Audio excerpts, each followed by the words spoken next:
बिस्मिल्लाहिर्रहमानिर्रहीम। अस्सलाम वालेकुम everyone, this is Sameer Rahman और आज के लेक्चर में हमने दो टॉपिक्स को स्टडी करना है। एक है आयनाइजेशन एनर्जी का और दूसरा है इलेक्ट्रॉन एफिनिटी का। ठीक है, तो पहले हम बात करते हैं पहले टॉपिक की, जो कि है आयनाइजेशन एनर्जी की। ये वो एनर्जी है जो कि किसी भी वैलेंस इलेक्ट्रॉन को रिमूव करने के लिए चाहिए होती है। उस एनर्जी को आयनाइजेशन एनर्जी कहते हैं। ठीक है, कोई भी वैलेंस इलेक्ट्रॉन जो कि एटम के आउटरमोस्ट शेल में मौजूद है, उसको रिमूव करने के लिए हमें जितनी भी एनर्जी चाहिए होगी उसको आयनाइजेशन एनर्जी कहते हैं। It is the amount of energy required to remove the most loosely bound electron from valence shell. ठीक है, इसके यूनिट्स हैं किलो जूल पर मोल और इसकी बेसिकली थ्री टाइप्स हैं। एक है फर्स्ट आयनाइजेशन एनर्जी, एक सेकंड आयनाइजेशन एनर्जी और एक थर्ड आयनाइजेशन एनर्जी। ठीक है, तो एक एटम जब भी इलेक्ट्रॉन लूज़ या गेन करता है तो वो कैटाइंस या एनाइंस में चेंज होता है। तो आयनाइजेशन एनर्जी के केस में हम चूँकि एनर्जी हमें चाहिए होती है ताकि हम इलेक्ट्रॉन को रिमूव कर सकें, तो इलेक्ट्रॉन रिमूव करने के बाद एक एटम कैटाइन में चेंज होता है। जैसे कि यहाँ पे सोडियम है, उसने एक इलेक्ट्रॉन लूज़ किया और वो अपने कैटाइन में चेंज हो गया है। उसके साथ ही आगे लिखा हुआ है delta H is equal to 496 kilo joule per mole. Delta H का मतलब होता है चेंज इन हीट। ठीक है, और 496 किलो जूल पर मोल का मतलब है कि हमें 496 किलो जूल ऑफ एनर्जी चाहिए होगी एक मोल सोडियम से इलेक्ट्रॉन को रिमूव करवाने के लिए।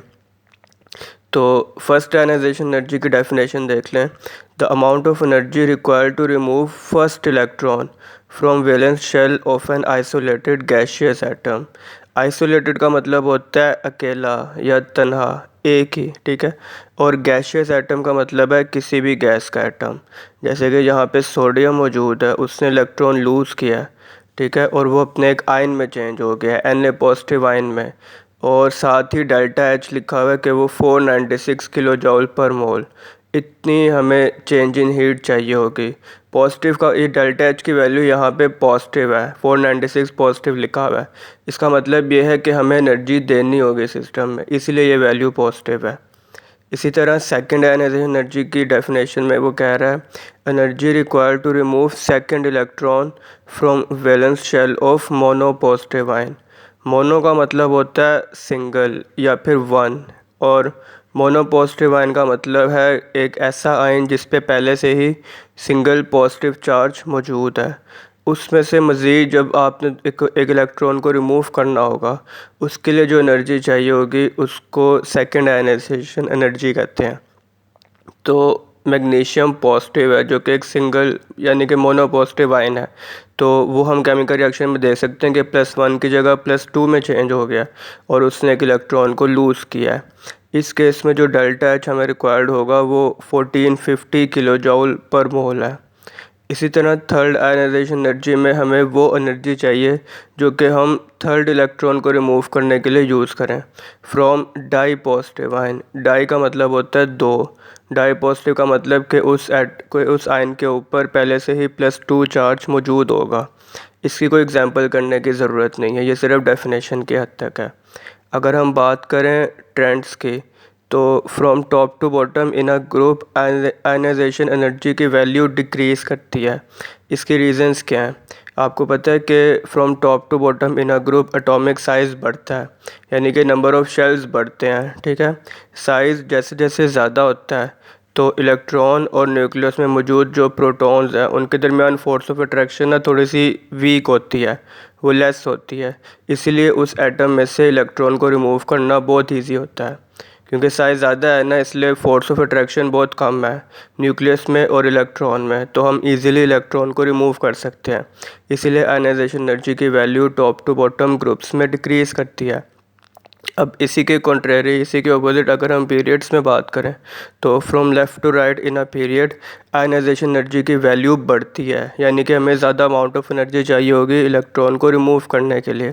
इसकी रीज़न यही है कि from left to right atomic size decrease करता है।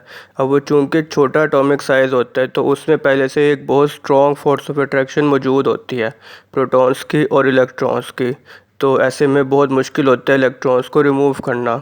इसीलिए तो आयनाइजेशन एनर्जी की value from left to right in a period हमेशा इंक्रीज़ करती है। ये एक इम्पोर्टेंट लॉन्ग क्वेश्चन है जो कि अक्सर बोर्ड में आता है, तो इसको आपने ना इस पैटर्न से अच्छे से याद करना है। इसकी मार्किंग मैं अभी आगे बता देता हूँ, लेकिन उसमें फर्स्ट और सेकंड और थर्ड आयनाइजेशन एनर्जी इनकी डेफिनेशन नहीं लिखी हुई, तो ये आपने लिख लेनी है बुक में। तो इसी का जो ऑपोजिट है टोटली, वो हमारे पास है दूसरा टॉपिक जिसको कहते हैं इलेक्ट्रॉन एफिनिटी। ठीक है, आयनाइजेशन एनर्जी में हमें एनर्जी चाहिए थी ताकि हम इलेक्ट्रॉन को रिमूव कर सकें। उसी के ऑपोजिट इलेक्ट्रॉन एफिनिटी में एनर्जी एटम पहले से ही रिलीज़ करेगा जब उसके अंदर इलेक्ट्रॉन को ऐड किया जाएगा in the outermost shell of an isolated gaseous atom. Isolated का मतलब वही कि अकेला, सिंगल, तन्हा, और गैशियस एटम का मतलब है किसी भी गैस का एटम। ठीक है, यहाँ पे एक एग्जांपल दी हुई है कि फ्लोरीन एटम है, उसने जब भी एक इलेक्ट्रॉन गेन किया है तो ऐसे में वो फ्लोराइड आयन में चेंज हो गया है, एक एन आयन में चेंज हो गया है। तो उसमें जो डेल्टा एच है वो -328 किलो जॉल पर मोल है। अब यहाँ पे डेल्टा एच की वैल्यू माइनस है। माइनस का मतलब ये है कि एनर्जी रिलीज़ हुई है जब भी फ्लोरीन के अंदर एक इलेक्ट्रॉन ऐड अप हुआ है। ठीक है, इलेक्ट्रॉन एफिनिटी में जो ये वर्ड यूज़ हुआ हुआ है एफिनिटी का, इसका मतलब है अट्रैक्शन। अगर हम बात करें इसके ट्रेंड्स की, तो इलेक्ट्रॉन एफिनिटी की value from left to right in a period increase करती है, क्योंकि एक पीरियड में हम जब भी लेफ़्ट टू राइट मूव करते हैं एटॉमिक साइज़ बहुत छोटा होता है, तो जो इलेक्ट्रॉन पहले से ही मौजूद है आउटर मोस्ट शेल में उसकी फोर्स ऑफ अट्रैक्शन बहुत ज़्यादा स्ट्रॉन्ग होती है न्यूक्लियस के साथ। तो उसको ओवरकम करने के लिए, उसको डोमिनेट करने के लिए जो हमारा नया इलेक्ट्रॉन है वो पुराने इलेक्ट्रॉन से रिपेल ना करे, इसलिए ज़्यादा अमाउंट ऑफ एनर्जी एटम को रिलीज़ करनी पड़ती है।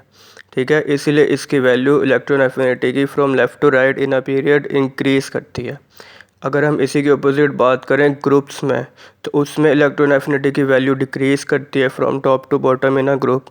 इसकी रीज़न यही है कि एटॉमिक साइज़ पहले से ही बहुत ज़्यादा होता है, और चूंकि एटॉमिक साइज़ ज़्यादा होता है तो शील्डिंग इफेक्ट भी बहुत ज़्यादा वो इंक्रीज़ करता है, क्योंकि वो इनर शेल्स बहुत ज़्यादा आ जाते हैं। उसकी इलेक्ट्रॉनिक कॉन्फ़िगरेशन अगर हम देखें तो बहुत ज़्यादा सब शेल्स आ जाते हैं, जिसकी वजह से शील्डिंग इफेक्ट ज़्यादा होता है। तो जो फोर्स ऑफ अट्रैक्शन है न्यूक्लियस की और इलेक्ट्रॉन्स की, वो पहले से ही बहुत थोड़ी होती है, और ऐसे में हम बहुत आसानी से इलेक्ट्रॉन को ऐड कर सकते हैं। ठीक है, ये दो टॉपिक्स थे आपके जो कि आज के लेक्चर का हिस्सा थे। अगर हम इसकी मार्किंग्स की बात करें तो आयनाइजेशन एनर्जी की एक तो आपने डेफिनेशन मार्क कर लेनी है जो कि फर्स्ट 3 लाइंस है, जो कि the ionization energy is the amount of energy, वहाँ से मार्किंग करना स्टार्ट करना है, और आइसोलेटेड गैशियस एटम, यहाँ तक इसकी डेफिनेशन मार्क कर लेनी है। उसके बाद आपने जब आप इसको लॉन्ग क्वेश्चन में अटैम्प्ट कर रहे हो तो उसका आपने यूनिट्स लिखना है कि इसके यूनिट्स किलो जॉल पर मोल है। उसके बाद उसकी टाइप्स बतानी है आपने कि उसकी 3 टाइप्स हैं, first, second and third ionization energy, जिस तरह से मैंने पीछे ये एक्सप्लेन किया हुआ है। तो ये यहाँ तक आपने एज इट इज़ ऐसे ही इसको सारा एक्सप्लेन करना है। ठीक है, और उसके बाद जब आप ट्रेंड्स की बात करो ना, तो ये पैराग्राफ आप लोग मार्क कर लेना। तो एक तो ट्रेंड्स इन पीरियड्स का एक पैराग्राफ दिया हुआ है जो कि स्टार्ट होता है if we move from left to right in a period, यहाँ से लेके right side of periodic table तक, ये इसका एक ट्रेंड है पीरियड्स में। और ग्रुप में इसका ट्रेंड है as we move down the group, यहाँ से लेके इन अ ग्रुप तक, ये इसका ट्रेंड है ग्रुप्स में। तो ये आपने एज अ लॉन्ग क्वेश्चन इसको अच्छे से याद करना है और इसको तैयार करना है।